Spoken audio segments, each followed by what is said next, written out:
Fala galera, tudo bem?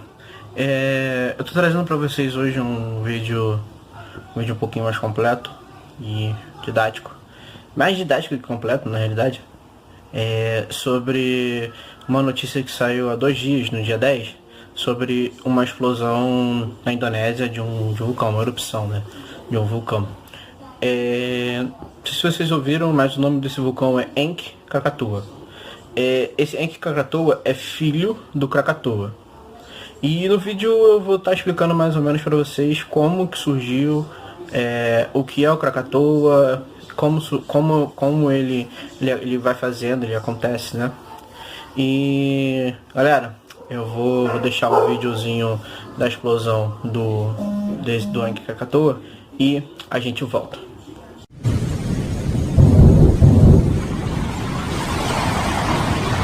Bem, pessoal, eu queria tratar agora com vocês um pouquinho sobre esse vulcão, sobre as ilhas que ficam próximas.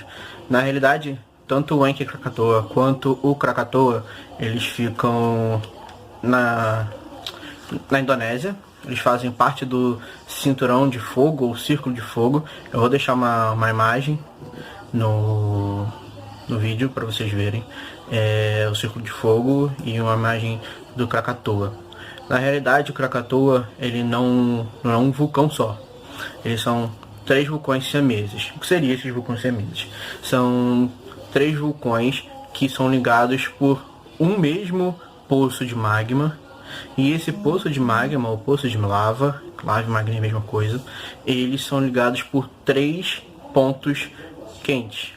Na realidade a gente não chama de ponto quente, a gente chama de hot point. O ponto quente é na verdade a tradução literal. E o que seria esse hot point ou ponto quente? O hot point são os pontos aonde tem uma ligação direta com a lava, né? Com o poço de lava. Então, como é que é formado, né? Esses hot points eles são formados conforme as placas, tanto oceânicas quanto continentais, elas colidem.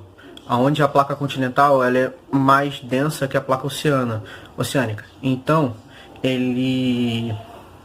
a placa continental ela desce em direção ao magma, em direção a esse poço, fazendo com que a placa oceânica ela suba e intercale, ou suba ou trepe em cima. Trepar fica feio pra cacete, mas tudo bem. Ela sobrepõe um pouco a placa continental e ela faz com que faça uma ligação. E essa ligação, no caso do Krakatoa, são 3 hot points. Não são 3 hot points separados, mas sim 3 hot points contínuos. Ou seja, tem um hot point, vem o segundo, o terceiro, os 3 ligados por 3 dutos, ou por um duto que interliga os 3. E agora vocês se perguntam, por que eu estou falando disso? Formação de hot point e como é que esse hot point funciona?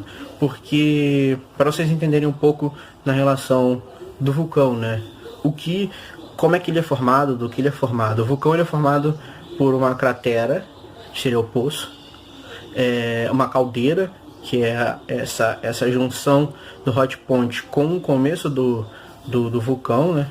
A parte de rocha do vulcão, e ele é formado no topo por uma abertura que é chamada cratera, para que haja dispersão do magma, né? Tem alguns vulcões que eles só tem a parte de cima do topo da cratera, aquele buraco, e tem vulcões que tem na sua lateral pequenas chaminés que também ajudam a fazer a explosão. No caso do Krakatoa, a ilha chama-se Krakatoa, a junção da ilha se chama-se Krakatoa. E eles explodiram, esses 3 vulcões explodiram. Eu vou te falar o nome deles aqui para vocês, para poder ficar um pouquinho mais fácil. Esses 3 vulcões, galera, se chamam Hanak, desculpa, eu tô com a colinha aqui, Hakata, Terna e Perbuatan. Eles são considerados 3 vulcões siameses, né, que dão origem ao Krakatoa. Em 1886, bem galera, em 1883 a gente teve a explosão ou a erupção mais significativa do Krakatoa, né? A gente teve essa explosão onde boa parte do arquipélago de Krakatoa, porque o vulcão ele só teve esse nome Krakatoa por causa do arquipélago. Ele faz junção com outras duas ilhas que ficam ao lado dele, que é de Sumatra e Java. Conforme eu tinha dito, boa parte desses 3 vulcões siameses eles foram implodidos, aonde 2 vaporizaram, ou seja, a sua parte mineral de rocha foram totalmente explodidas, viraram cinzas, viraram pó, e uma parte do terceiro vulcão foi implodida, ficou só metade do vulcão. E o que aconteceu para que essa explosão fosse tão significativa? Aconteceu que por ele ter uma pressão e uma fonte de magma, esse hot point e o poço de caldeira ser de aproximadamente 16 mil quilômetros, 6 quilômetros, né? 6 mil não, 6 quilômetros de diâmetro, ele concentrou uma massa de força muito forte. E para fazer um efeito comparativo, pensa numa bomba atômica. A bomba atômica, quando não explode, ela faz aquele cogumelo. Só que no caso dos vulcões não tem essa formação de cogumelo. Ela tem essa explosão e a dispersão de vários tipos de materiais orgânicos e inorgânicos também, e a produção de vários tipos de ácidos, né? De gases, como ácido clorídrico, como dióxido de carbono, como dióxido de enxofre, que produz alguns corrosivos, né? E em relação ao Krakatoa, essa explosão ou essa erupção de 1883, ela foi tão significativa porque ela matou mais de 186 mil pessoas, aproximadamente. E gerou um impacto global. Como assim impacto global? Ela gerou tsunamis que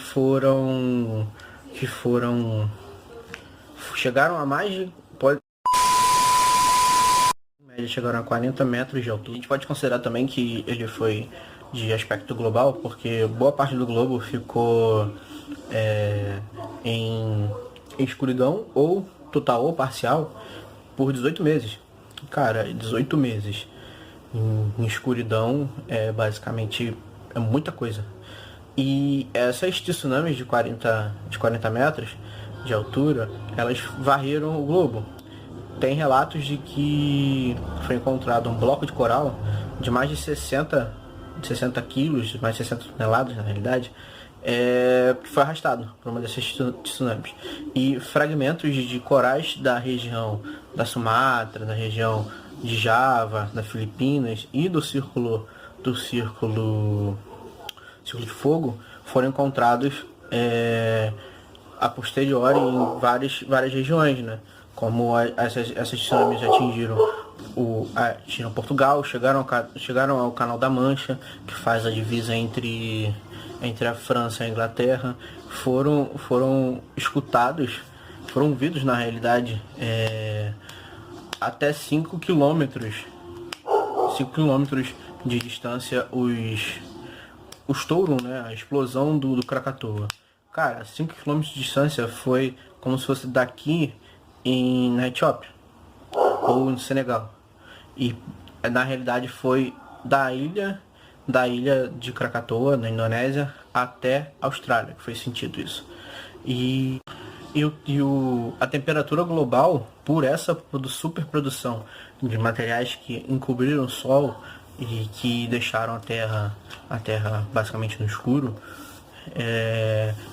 alguns especialistas falam que foi como se fosse uma mini era glacial, porque você diminuiu de 1 grau a 1,5 grau na temperatura média.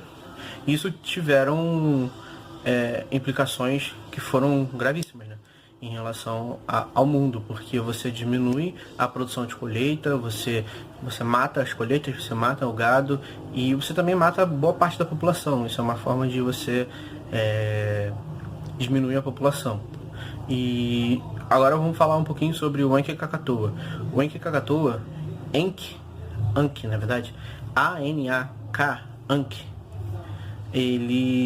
Anak, na verdade, Anak Krakatoa, ou Ankh Krakatoa, depende da forma como você pronuncia, ele significa filho ou criança do Krakatoa. E há estudos que falam que depois da explosão do Ankh Krakatoa, depois da explosão do Krakatoa, o Ankh Krakatoa ele começou a surgir. E ele tem aproximadamente cento e poucos metros de altura e pode chegar a ser maior que o pai, né? Que é o Krakatoa. O Ankh Krakatoa ele fica também na ilha de Java. Ele é ligado por esses hot points, né? Quando o Krakatoa ele explodiu, esse hot point ele implodiu na realidade e virou um poço maior de lava. Antigamente, o Krakatoa tinha 16 km de caldeira. O Ankh Krakatoa tem 50. E há estudos que falam que o Ankh Krakatoa ele pode crescer até 5 metros, acho que é 5 metros. 5 metros por dia. Na realidade, ele chega a crescer a 5 metros, né? Por ano. E há informações de que ele pode superar o pai, tanto em questão de explosão quanto também em questão de formação de vulcão, né? E uma curiosidade é que eu não sou especialista na área, mas quando eu fui fazer as pesquisas para poder fazer esse vídeo, né, para poder montar a pauta do vídeo, eu fui pesquisando e destacaram de 3 a 4 placas que são importantes, né? Que é a placa norte-americana, a placa africana, a placa sul-americana e a placa asiática. E dessas placas se destaca a placa africana, porque é a maior de todas. Cara, em relação ao Ankh Krakatoa, essa explosão, em 2018 teve uma explosão um pouco menor, mas ele fez uma tsunami que devastou uma parte das ilhas de Sumatra, de Java e das Filipinas, do continente da Filipina, e fez com que 4 mil pessoas, infelizmente, perdessem a vida.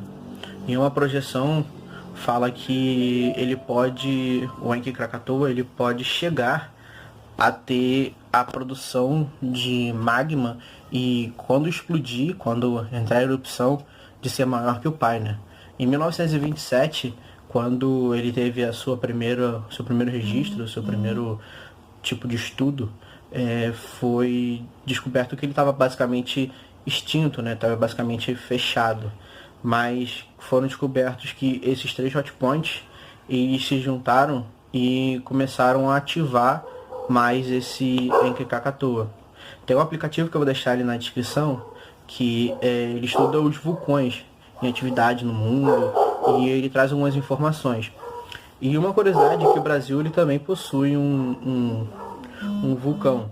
Ele não é tão grande, ele também não tem tanta produção de material magmático, mas ele produz vulcão. E uma das implicações que a gente pode tirar disso, do Krakatoa, do Ankh Krakatoa, é que se ele em alguns anos explodir ou entrar em erupção, ele pode levar de novo a um colapso, né, global. A gente vive no mundo globalizado, né, no mundo interligado, e onde todas as notícias correm, todas as informações correm, e isso pode, se o pai produzir um tsunami de 40 metros, mais de 40 metros, imagina o filho. E também em relação econômica, né? A gente teve em 2011 e 2012 uma explosão no Chile e que parou basicamente a América do Sul, Central e América do Norte quase 2 meses. E imagina uma explosão que é na Ásia, mas com toda a globalidade e com a força da natureza, ela pode parar o mundo. Gente, essa notícia ela foi um pouquinho abafada nos meios de comunicação, e eu achei que seria importante trazer para vocês. Eu espero que vocês tenham gostado do vídeo. Me desculpe alguns erros, né? Mas a gente tenta estudar, tenta fazer da melhor forma possível. E eu vou botar o material que eu tirei para poder estudar. Vou deixar na descrição. Vou deixar nos canais de pessoas que entendem do assunto. Eu vou deixar um fio, um fio do Twitter, que é uma paleontóloga, e ela explica melhor sobre isso. E galera, valeu, muito obrigado. Quem gostou se inscreve, dá um like e tamo junto.